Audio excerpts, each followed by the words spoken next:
დღეს მუზეუმები ძალიან აქტიური ორგანიზაციებია. მე ვიტყოდი ეს არის ნამდვილად პლატფორმები, სადაც შესაძლებელია მეცნიერება, ხელოვნება, ისტორია ხვდებოდეს ერთმანეთს და რა თქმა უნდა, მათ აქვთ ძალიან მნიშვნელოვანი საგანმანათლებლო როლი.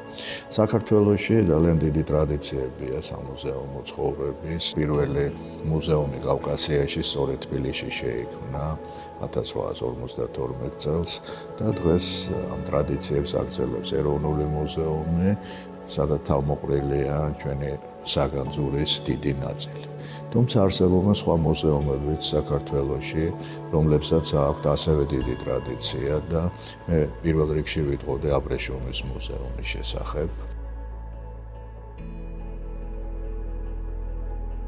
ძალიან მნიშვნელოვანია, რომ თითოეულ მუზეუმს ჰქონდეს თავისი იდენტობა და ვფიქრობ, რომ საქართველოს აბრეშუმის მუზეუმს ეს ზუსტად აქვს მოძებნილი. აქ არის ერთის მხრივ აბრეშუმის ისტორია, არის მეცნიერების ისტორია და ასევე არის ინსპირაცია, რომ შედეგადაც იქნება ხელოვნების ნიმუშები. ასე რომ სიმბოლურია, რომ საქართველოში არსებობს აბრეშუმის მუზეუმი.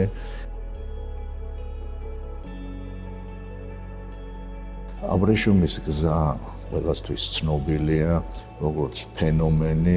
აბრეშუმის გზა ეს არ არის მხოლოდ სავაჭრო მაგისტრალი, ეს გახლავთ დიდი კულტურების გაცვლის ადგილი და შესაბამისად საქართველოს ჰქონდა თავისი ადგილი ამ პროცესში.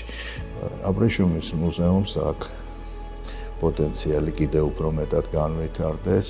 ეს ნამდვილად არის ერთის მხრივ მეცნიერების ისტორიის და ხელოვნების სინთეზის ადგილი.